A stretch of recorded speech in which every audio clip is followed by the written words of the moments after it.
आज बहुत से नागरिक इस बात से नाराज है कि ऑपरेशन सिंदूर के बाद भी इंडिया ने पाकिस्तानी ऑक्युपाइड कश्मीर को वापस क्यों नहीं लिया। क्या ये एक पॉलिटिकल फेलियर है या इसमें कुछ मिलिट्री और जियोपॉलिटिकल कैलकुलेशन भी की गई है। इस क्वेश्चन का जवाब है कि पाकिस्तानी ऑक्युपाइड कश्मीर लेने के लिए ये सही वक्त नहीं था। आप पूछोगे क्यों। इसके पीछे एक फेमस टैक्टिकल स्ट्रेटजी है जिसका नाम है कंपेलेंस थ्योरी।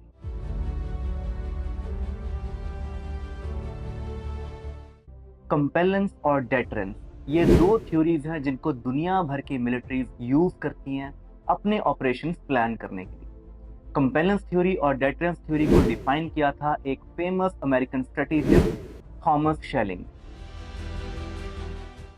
चलिए अब इन दोनों का मतलब समझते हैं और ये देखते हैं कि भारत का यहाँ पर ग्रैंड प्लान कैसे अनफोल्ड हो रहा है। कंपेलेंस का मतलब होता है दुश्मन को कोई स्पेसिफिक काम करने के लिए पूरी तरह से मजबूर कर देना। सरल भाषा में इसे कह सकते हैं, जैसा कहा गया है वैसा करो वरना नतीजा भुगतने के लिए तैयार हो। इसका उल्टा होता है डेटरेंस, जिसका मतलब होता है दुश्मन को डराकर उसको एक्शन लेने से रोक देना।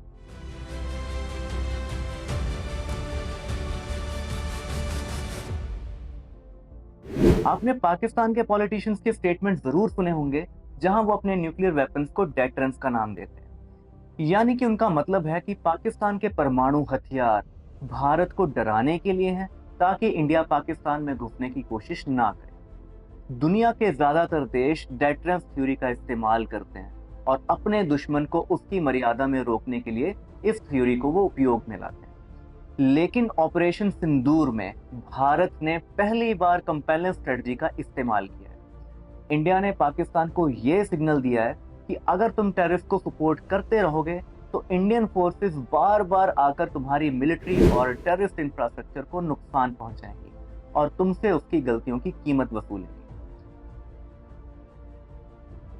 ये तरीका पाकिस्तान पर धीरे धीरे एक साइकोलॉजिकल प्रेशर बिल्ड करेगा, क्योंकि पाकिस्तान को यह समझ आएगा कि हर टेररिस्ट अटैक के बाद उसके ऊपर इंडिया लिमिटेड स्ट्राइक्स करने लगा है, जिससे एक तो पाकिस्तान की मिलिट्री को डैमेज सहना पड़ता है, दूसरा डैमेज इंफ्रास्ट्रक्चर को दोबारा रीबिल्ड करना पड़ता है और पाकिस्तानी एस्टेब्लिशमेंट की इमेज बार बार खराब होती है।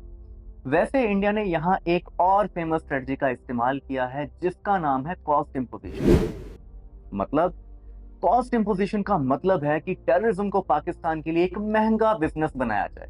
यानी कि हर अटैक के बाद पाकिस्तान को इतनी इकोनॉमिक, मिलिट्री और डिप्लोमेटिक कॉस्ट उठानी पड़े कि वो अगले मिशन से पहले अपनी तिजोरी खोलकर ये जरूर चेक करने लगे कि क्या अगले टेररिस्ट अटैक के लिए हमारे पास पैसे बचे भी हैं या नहीं। आइए कंपेलेंस थ्योरी को एक फेमस एग्जांपल की मदद से समझने की कोशिश करते हैं।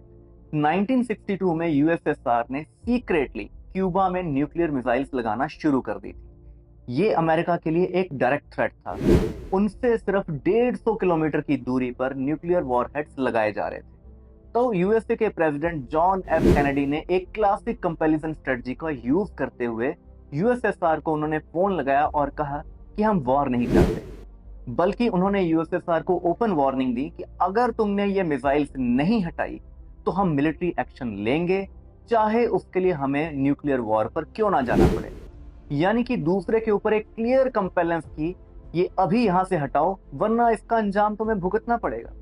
साथ ही कैनेडी ने क्यूबा के ऊपर नेवल ब्लॉकेड लगा दिया, जिससे यूएसएसआर के सप्लाई शिप्स क्यूबा तक पहुंच ही नहीं पा रहे थे। पूरा दबाव डाला गया कि यूएसएसआर को फोर्सेस हटानी पड़े और अपनी पोजीशन से पीछे हटना पड़े। दूसरी तरफ यूएसएसआर भी असल में न्यूक्लियर अटैक करने नहीं आया था। उन्होंने भी असल में कंपेलेंस थ्योरी का ही इस्तेमाल किया था, क्योंकि इससे एक साल पहले यूएसए ने अपनी न्यूक्लियर मिसाइल्स टर्की में इंस्टॉल कर दी, जिनका नाम था जुपिटर मिसाइल। इन मिसाइल्स के टारगेट थे सोवियत यूनियन के देश। तो यहाँ सोवियत यूनियन भी टर्की से यूएसए की मिसाइल हटवाना चाहता। सोवियत ने भी यूएसए से यही कहा कि अपनी मिसाइल्स टर्की से हटा लो और हम क्यूबा में तुम्हें छोड़ देंगे। और लास्ट में दोनों देशों ने अपने अपने न्यूक्लियर मिसाइल एक दूसरे के ऊपर से हटा दिए। ये एक क्लासिकल एग्जाम्पल थी कि अपने दुश्मन से काम कैसे करवाया जाता है। इसका इस्तेमाल दुनिया में काफी कम देखने को मिलता है। ऑपरेशन सिंदूर भी कुछ इसी तरह की प्रेशर स्ट्रेटजी है। जहां इंडिया पाकिस्तान को धमकी दे रहा है कि अगर उसने अपनी प्रॉक्सी वॉर इंडिया के अगेंस्ट नहीं छोड़ी तो बार बार इंडियन फोर्सेस उनके देश में घुसेंगी और उसे सजा देंगी। यानी कि इनडायरेक्टली पाकिस्तान को आतंकियों पर एक्शन लेने के लिए मजबूर किया जा रहा है।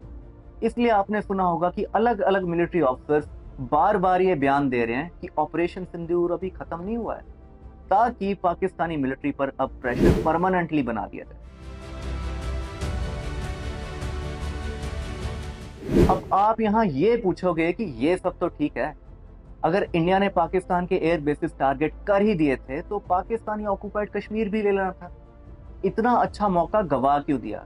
टेरिफ पे एक्शन तो बाद में भी लिया जा सकता है। इसका जवाब है क्योंकि जंग जीतने के लिए ये सही वक्त बिल्कुल भी नहीं था। पाकिस्तानी ऑक्युपाइड कश्मीर सिर्फ एक बॉर्डर को कैप्चर करने जैसा बिल्कुल नहीं है। ऐसा करना एक फुल स्केल वॉर यानी कि लंबी लड़ाई का इन्विटेशन है।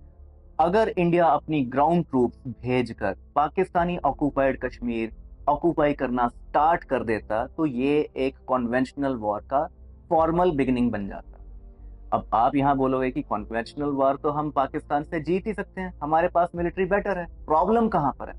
वेल, अगर ये एक आइसोलेटेड वॉर होती जो सिर्फ इंडिया और पाकिस्तान में एक्सक्लूसिवली लड़ी जाती तो Indian military Pakistani occupied Kashmir को और भी कई साल पहले ले चुकी होती। लेकिन यहाँ भारत के सामने एक दूसरी प्रॉब्लम है, वो है लॉजिस्टिक्स। भारत और पाकिस्तान की फिलहाल वॉर का मतलब है war between India and Chinese logistics. Pakistan के 80% वेपन्स चाइना से आते हैं और चाइना की प्रोडक्शन कैपेसिटी भारत से 3 गुना ज्यादा है। यानी कि अगर भारत और पाकिस्तान में कोई भी वॉर होगी तो चाइना पाकिस्तान को इंडिया से 3 गुना रेट पर एमुनिशन और वेपन सप्लाई कर देगा। इन वेपन्स में मिसाइल्स, फाइटर एयरक्राफ्ट और टैंक्स भी शामिल होने वाले हैं। यानी कि अगर इंडिया पाकिस्तान के बहुत सारे एसेट्स को उड़ा भी देगा तो भी ये एसेट्स पाकिस्तान हमसे 3 गुना स्पीड पर वापस ले लेगा। इंडिया पाकिस्तानी ऑक्युपाइड कश्मीर में घुस तो जाएगा लेकिन चाइनीज लॉजिस्टिक्स के सामने होल्ड करना हमारे लिए मुश्किल हो जाएगा। हो सकता है कि आप यहाँ सोचो कि क्या चाइना भी इंडिया पर अटैक करेगा? नहीं नहीं, चाइना इंडिया पर डायरेक्टली अटैक नहीं करेगा, लेकिन पाकिस्तान को बार बार हारने से बचाएगा। शायद आपने न्यूज देखी होगी कि चाइना पाकिस्तान को अब 5th जनरेशन फाइटर्स 1 साल पहले ही डिलीवर करने जा रहा है, वो भी 50% डिस्काउंट पर। आप यहाँ से चाइना की डेस्परेशन को बहुत अच्छे से समझ सकते हैं। चाइना इंडिया को कश्मीर में फंसाना चाहता है। चाइना का मोटिव बिल्कुल सिंपल है, इंडिया को कश्मीर में फंसा दो ताकि वो अपनी ग्लोबल इमेज ना बना सके, अपनी इकोनॉमी को ना ग्रो कर सके और मिलिट्री को ना मॉडर्नाइज कर सके। इस प्रोलॉन्ग्ड वॉर में इंडिया के साथ 3 चीजें होती। सबसे पहले तो कश्मीरी अवाम का जीवन नर्क बन जाता और जो थोड़ा बहुत भरोसा उनका इंडिया पर बना है वो पूरी तरह से समाप्त हो जाता है। यही वो चीज है जो पाकिस्तान चाहता भी है। दूसरा है इंटरनेशनल कम्युनिटी का प्रेशर सिर्फ इंडिया पर पड़ता, पाकिस्तान पर बिल्कुल नहीं, क्योंकि वेस्ट और यूएन की आदत है कि वो सिर्फ ऑक्युपाइंग फोर्स को ब्लेम करते हैं और यहाँ पर वो इंडिया पर ही बरसते। तीसरा है फॉरेन इन्वेस्टमेंट और ग्लोबल सप्लाई चेन, जो चाइना से निकलकर इस वक्त इंडिया में आ रहे हैं। वो वॉर को देखते और वापस चाइना में चले जाते। और यहाँ कुछ वैसा होता जो रशिया यूक्रेन वॉर में रशिया के साथ अभी अभी हुआ। जैसे यूएसए और यूरोप ने मिलकर यूक्रेन को $1 बिलियन के हथियार थमा दिए ताकि ये लड़ाई कई सालों तक लंबी खिंच जाए। यूरोप या यूएसए को यहाँ यूक्रेन की हार जीत से कोई मतलब नहीं, उन्हें सिर्फ रशिया को कमजोर बनाना है। कुछ ऐसा ही गेम प्लान यहाँ चाइना भी इस्तेमाल करने जा रहा था। चाइना इस वॉर को एंडलेस बनाने के लिए अपनी पूरी ताकत झोंकने वाला था। चाइना पाकिस्तान को मिसाइल्स, ड्रोन्स, एयरक्राफ्ट और स्पेयर पार्ट्स की लगातार सप्लाई करता ताकि इंडिया अफगानिस्तान या यूक्रेन जैसे प्रॉक्सी वॉर में उलझ जाए। और यहीं पे आता है एक बहुत बड़ा सवाल, अगर कल को पाकिस्तान के साथ फुल स्केल वॉर होती है तो क्या हम एक ऐसे दुश्मन के लिए तैयार हैं जिसके पीछे चाइना जैसी मैन्युफैक्चरिंग जायंट खड़ी है? आप सोचेंगे ऐसे तो हम कभी भी जंग नहीं जीत पाएंगे। नहीं, ऐसा भी नहीं है। दुनिया की कोई भी जंग जीती जा सकती है अगर वो समझदारी से प्लान की गई हो, और जंग की प्लानिंग में कई साल लगते हैं। यूएसए जब अफगानिस्तान में घुसा था तो उसके पास प्लानिंग की कमी थी, इसलिए वो कई साल तक वहां फंसा रहा लेकिन उसे कोई भी आउटपुट नहीं मिली। वहीं चाइना कई सालों से ताइवान पर अटैक की तैयारी कर रहा है। बिल्कुल सही मौका आने से पहले चाइना जल्दबाजी बिल्कुल भी नहीं करेगा। ऐसे में ज़रूरी है कि हम भी एक लॉन्ग टर्म स्ट्रेटजी के तहत काम करें। एक ऐसी स्ट्रेटजी जो हमें 100% जीत हासिल करवाए, 99% नहीं।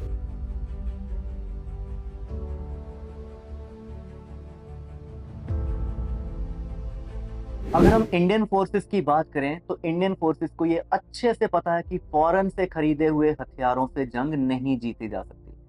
आपको शायद याद हो 1999 के करगिल वॉर के दौरान जब भारत को जीपीएस कोऑर्डिनेट्स की जरूरत थी, तब अमेरिका ने हमारे लिए अपने जीपीएस सैटेलाइट्स बंद कर दिए थे। इसका नतीजा ये हुआ कि इंडियन फोर्सेस को टारगेट करने में काफी दिक्कत आई और ये एक पेनफुल रिमाइंडर बन गया कि किसी भी वॉर में टेक्नोलॉजी और सिस्टम्स पर अपना कंट्रोल होना बहुत जरूरी है।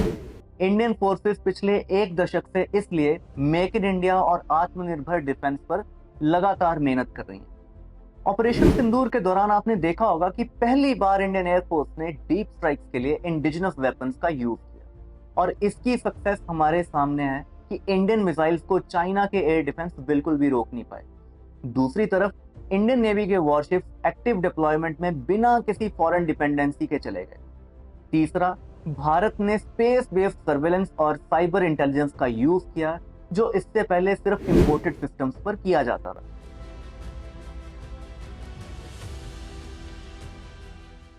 यानी कि शॉर्ट टर्म कॉन्फ्लिक्ट के लिए इंडिया ने बहुत अच्छा परफॉर्म किया है, लेकिन क्या लॉन्ग टर्म वॉर के लिए यह पर्याप्त है? नहीं, भारत अभी काफी पीछे है। अगर हम आज की सच की बात करें तो वो ये है कि हमारे पास अभी भी फाइटर जेट्स की शॉर्टेज है। इंडिया के पास टोटल 42 फाइटर स्क्वाड्रन होने चाहिए, लेकिन हमारे पास सिर्फ 31 स्क्वाड्रन। भारत अभी भी स्पेयर पार्ट्स, कंपोनेंट्स और बहुत सारे क्रिटिकल सिस्टम्स के लिए फॉरेन वेंडर्स पर डिपेंडेंट है, जिनकी प्रोडक्शन स्पीड बहुत धीरे है। हमारी मिसाइल्स और ड्रोन प्रोडक्शन का स्केल अभी भी चाइना से काफी पीछे है। और सबसे बड़ी बात, वॉर टाइम लॉजिस्टिक्स और रीसप्लाई चेन इतनी फास्ट नहीं है जितनी एक लंबी वॉर को सस्टेन करने के लिए होनी चाहिए। आप सोचिए, अगर चाइना पाकिस्तान को हर दूसरे दिन 200 ड्रोन सप्लाई करे और वहीं हम इतनी प्रोडक्शन में 10 दिन लगा दें, तो ये जंग फिर किस तरफ पलटेगी? यही वो गैप है जिसे भारत को अब भरने की जरूरत है और भारत के लिए ये अगला मिशन बन चुका है। आज की तारीख में अगर हम चाइना की बात करें तो चाइना दुनिया का सबसे बड़ा वेपन मैन्युफैक्चरर बन चुका है। सिर्फ वेपन्स ही नहीं, drones, missiles, radar systems, even battlefield AI तक चाइना मास स्केल पर बनाने लगा है। चाइना के पास हर टाइप के वेपन्स और लॉजिस्टिक सपोर्ट का एक अनस्टॉपेबल इंडस्ट्रियल इकोसिस्टम अवेलेबल है, जहां पर एक ड्रोन का कॉस्ट इंडिया के ड्रोन से आधा पड़ता है।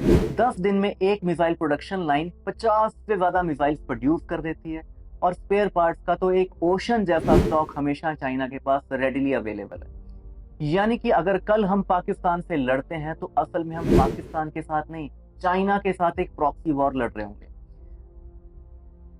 तो अब हमारे लिए सिचुएशन ये है कि हमें एक लंबी जंग जीतने के लिए चाइना के साथ अपनी टेम्पो मैच करनी पड़ेगी। अगर हमारी टेक्नोलॉजी और प्रोडक्शन रेट दोनों चाइना से मैच करने लगेंगे तो चाइना की मदद पाकिस्तान के ज्यादा काम बिल्कुल भी नहीं आएगी। उल्टा चाइना के लिए ये वॉर महंगी पड़ने लगेगी। तो अब देखते हैं कि एक लंबी वॉर के लिए भारत को एग्जैक्टली क्या करने की जरूरत है। अगर भारत को एक प्रोलॉन्ग्ड वॉर हैंडल करनी है तो यहाँ कुछ मेजर स्टेप्स लेने की जरूरत है। पहला है वेपन प्रोडक्शन कैपेसिटी को 3 गुना करना। हर ड्रोन, मिसाइल, आर्टिलरी और स्पेयर पार्ट्स का लोकल प्रोडक्शन का हमें स्पीड बढ़ाना होगा ताकि हम चाइनीज वॉल्यूम को मैच कर सकें। दूसरा है इलेक्ट्रॉनिक्स मैन्युफैक्चरिंग इकोसिस्टम। सिर्फ वेपन्स ही नहीं, वेपन्स में लगने वाली इलेक्ट्रॉनिक सर्किट, चिप्स, ये सब हमें इंडिया में ही प्रोड्यूस करनी होंगी, क्योंकि वॉर के टाइम पर ये सब हमें कोई भी प्रोवाइड नहीं करने वाला। तीसरा है indigenous fighter jet production. India को अपने सारे fighter jet program war footing पे फास्ट ट्रैक करने होंगे, जैसे कि Tejas mark 1 alpha, Tejas mark 2 और 5th generation advanced medium combat aircraft. जहां चाइना पाकिस्तान को 5th जनरेशन फाइटर 2 महीने बाद देने जा रहा है, वहीं हमारा 5th जनरेशन फाइटर अभी भी 5 से 6 साल लेने वाला है। चौथा है इंजन प्रोडक्शन। आज भारत को तेजस अगर लेट मिल रहा है तो उसका कारण है हमें इंजन की सप्लाई लेट हो रही है। इंडिया ने दुनिया की बेस्ट मिसाइल्स तो बना ली हैं, लेकिन एयरक्राफ्ट इंजन हम आज भी नहीं बना पा रहे हैं। और यहीं फॉरेनर्स इंडिया का फायदा उठा रहे हैं। यहीं पर इंडिया को प्राइवेट प्लेयर्स को इंक्लूड करने की जरूरत है, ताकि हम फाइटर जेट्स के इंजन को इंडिया में बना सकें। पांचवा है आत्मनिर्भरता। वॉर स्टार्ट होने से पहले कंट्रीज पर मेजर सैंक्शंस अक्सर लगा दिए जाते हैं। इसलिए इकोनॉमी भी तभी चल पाती है जब हम एक्सटर्नल सोर्सेज पर मिनिमम डिपेंडेंट। इसलिए ये जरूरी है कि हम ज्यादा से ज्यादा फील्ड्स में आत्मनिर्भर हो जाएं, ताकि खुद को सपोर्ट करने में हम काबिल हो सकें। जैसे जैसे हम इन सारे फील्ड्स में चाइना को कैच करेंगे, पाकिस्तान क्या चाइना के लिए भी इंडिया के साथ वॉर एक महंगा बिजनेस बन जाएगा। आपको शायद याद होगा कि 2012 में तब के army chief general V K Singh ने प्राइम मिनिस्टर को एक लेटर लिखा था कि इंडियन आर्म फोर्सेस के पास एमुनिशन खत्म हो चुका है और एयर डिफेंसेस और वेपन्स बहुत पुराने हो चुके हैं। वहीं से लेकर आज के ऑपरेशन सिंदूर तक हम काफी लंबा रास्ता ऑलरेडी तय कर चुके हैं। आज हमारे पास दुनिया की सबसे अच्छी मिसाइल्स भी हैं और एयर डिफेंस सिस्टम भी हैं, और ये सब भारत ने खुद बनाया। आज भारत एमुनिशन भी बना रहा है और गन्स भी, जो कुछ साल पहले तक इंपोर्ट किए जाते थे। और यहाँ तक कि इस साल हम 10 और इंटेलिजेंस सैटेलाइट्स लॉन्च करने जा रहे हैं, जो हमें फ्यूचर वॉर में मदद करने वाली है। लेकिन हमें अभी भी काफी रास्ता तय करना है, क्योंकि हमारे सामने चुनौती भी काफी बड़ी है। शायद अब आप समझ रहे होंगे कि इंडियन मिलिट्री इस टाइम कश्मीर के प्लान को पोस्टपोन क्यों कर रही है। बस थोड़ी तैयारी और फिर हम इस मंजिल तक पहुंच सकते हैं। वैसे हो सकता है कि ये वॉर से पहले ही हमें कुछ अच्छी न्यूज देखने को मिल जाए, क्योंकि जिस तरह से बलोचिस्तान, सिंधु देश और पश्तून की फ्रीडम स्ट्रगल पाकिस्तान में तूल पकड़ रही है, पाकिस्तान में सिविल वॉर कभी भी स्टार्ट हो सकती है। और अंत में मैं एक चीज जरूर कहना चाहूंगा जो सबसे जरूरी है। कोई भी वॉर सिर्फ सेना नहीं लड़ती, देश का हर नागरिक लड़ता है, अपनी यूनिटी, समझदारी और पेशेंस के साथ। जब भारत का एक एक व्यक्ति ये समझता है कि कोई भी वॉर हमारे गौरव और सम्मान का सवाल होता है, तभी हम जीत सकते हैं। जब हम सोशल मीडिया पे इमोशनल हो जाते हैं या कम्युनल और पॉलिटिकल फाइट्स में पड़ जाते हैं, तब हम पाकिस्तान चाइना के साइकोलॉजिकल वॉरफेयर का शिकार हो जाते हैं। भारत की एकता ही भारत का सबसे बड़ा हथियार है। ये समय है स्ट्रेटेजिक सोच का, ताकि जब भी ये लड़ाई हो, हमारी फोर्सेस पूरे गर्व के साथ दुश्मन का सामना कर पाए। अगर आपको लगता है कि ये बातें हर भारतीय को समझनी चाहिए, तो इस वीडियो को जरूर शेयर करें। चैनल को सब्सक्राइब करके इस सफर में हमारा साथ दें, क्योंकि ये सिर्फ जियोपॉलिटिक्स नहीं, भारत के भविष्य का सवाल है। जय हिंद।